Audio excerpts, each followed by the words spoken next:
Welcome to this introduction on cycle touring with Kim George and myself, David Goodworth. How fit do I need to be to do this? Okay, I'll try and answer that. I suppose it depends how far you're going and what your aims are, but really you don't need to be that fit, because a tour for some people may be just around the local estate and to a park, or for other people it could be around the world.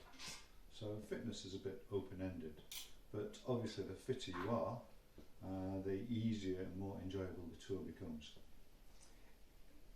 For myself, I would say prepare yourself in advance and get used to riding your bike with the amount of kit that you need for the tour and for the duration that you're going.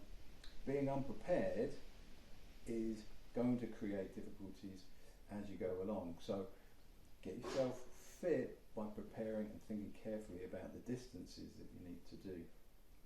Also, it's mental fitness there as well, isn't it? If you are used to riding the bike, you're mentally attuned to it, and then when things do go a little bit harder, you're slightly fitter. So I think mentally as well is quite important. That leads to the very next question, which is about avoiding saddle sores. They are the most painful thing. Lots of cyclists suffer. What would you recommend, Kim? Definitely the priority is padded short, a chamois line short. Probably putting some cream on, some chamois cream on at start, on the short and on your undercarriage. You'd start with shorter rides, and then the choice of saddle is crucial, really. Great. We have a few saddles. Yeah. So can I just pass them over to you? So what have you got? So the standard touring saddle is usually leather, and this is it's got, after a few miles it has some give in it and it becomes very, very comfortable. And what you do is actually coat that underneath with an oil, something called Proofide.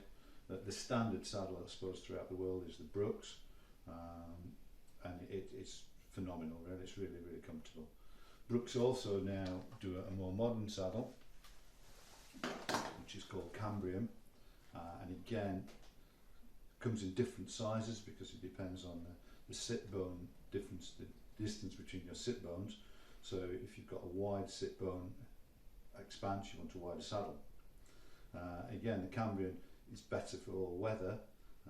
You can get it wet and it doesn't make much difference, but it never changes shape. This one, the leather one, will adjust to the shape and it gets better with age, like a good wine, really.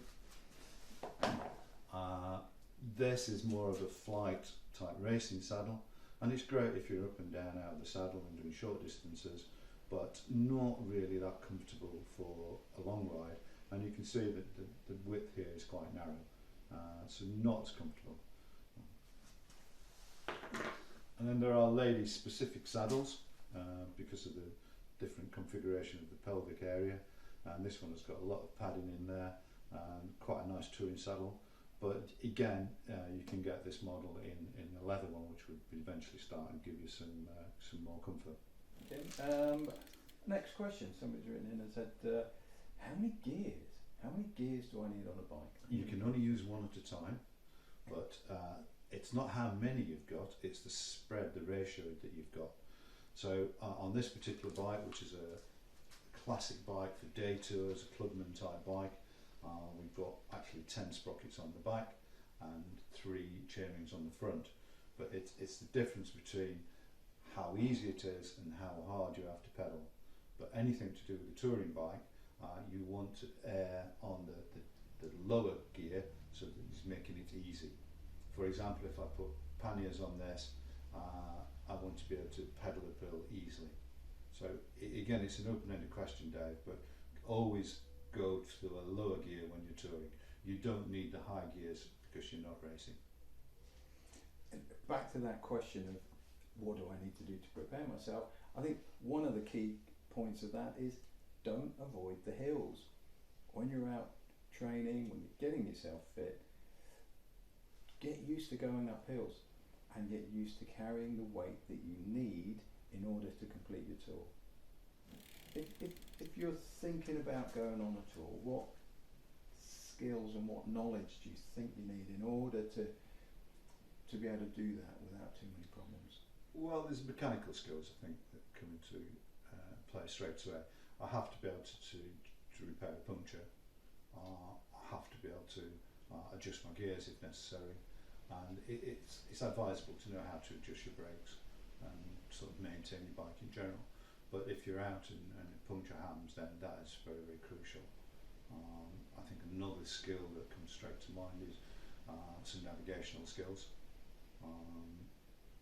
Map reading is crucial. I mean, there's not one on here, but we usually have a computer, a Garmin type computer on the bike, or just some GPS system, but I wouldn't entirely rely on that. I would always take a map as well. So map reading skills, mechanical skills. Great. Initially.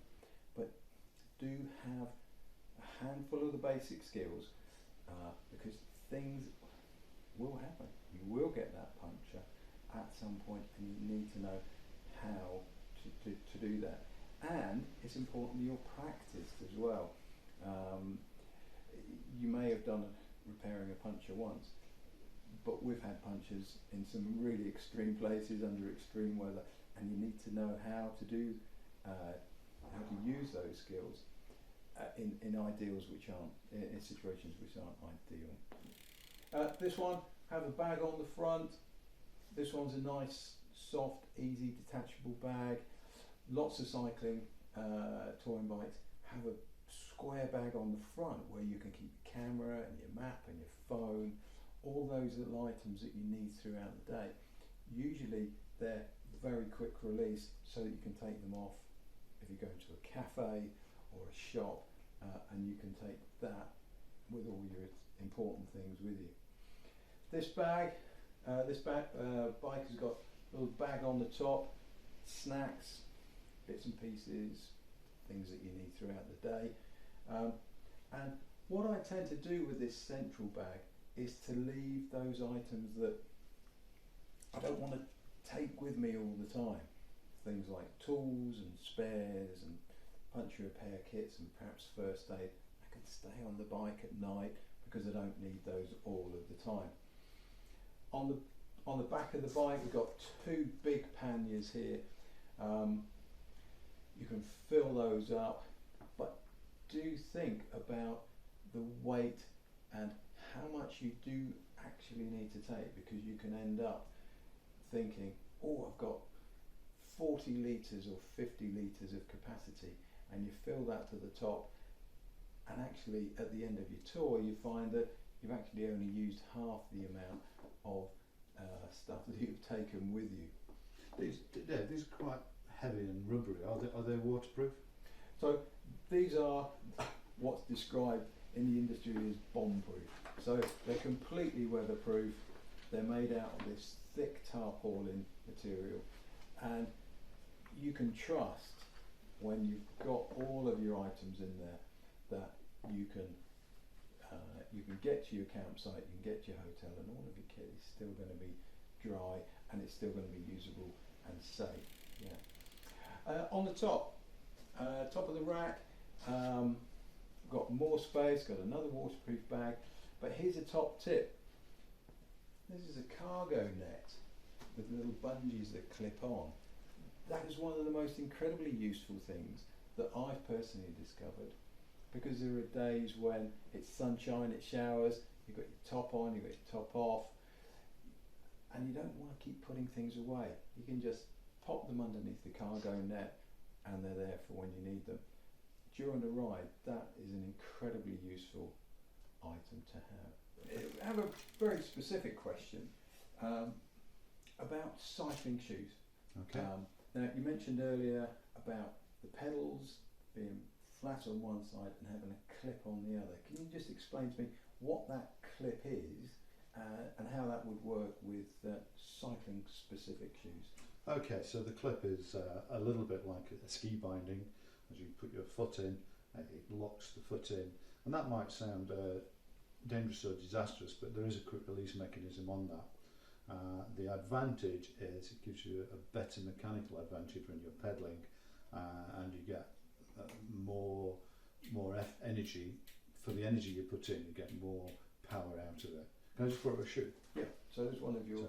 So under here is a simple cleat, and it clicks into that like so. And then when you come to release, you just do that, and your foot will come out.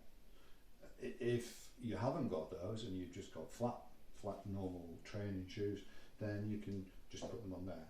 The advantage with this dual system is that even if I just want to ride somewhere short down to the shops or whatever that, I can just use it on there as well. I don't have to be hooked in all the time. It's a bit of belt and braces thing, but I think it's a real good system for touring. Another sort of shoe you might want, I mean that would obviously be used in really mountainous situations. It's quite a heavy shoe. I wouldn't just tour on roads with that. I'd get a lighter shoe if I was going specific. If I was going somewhere really hot, like Morocco, then I'd probably use a sandal type shoe on there as well, which will go both. So hopefully we've covered a lot of points about cycle touring, and we've inspired you to get out and try it. Remember, you don't have to have all the kit. The important thing is to go out and try it. Should you want a list of the kit that we've used, then if you visit Dave's company, that is cyclemorocco.co.uk, at the end of here, if you click on this link, it will take you to our kit list and ideas and questions that we've covered. Thank you.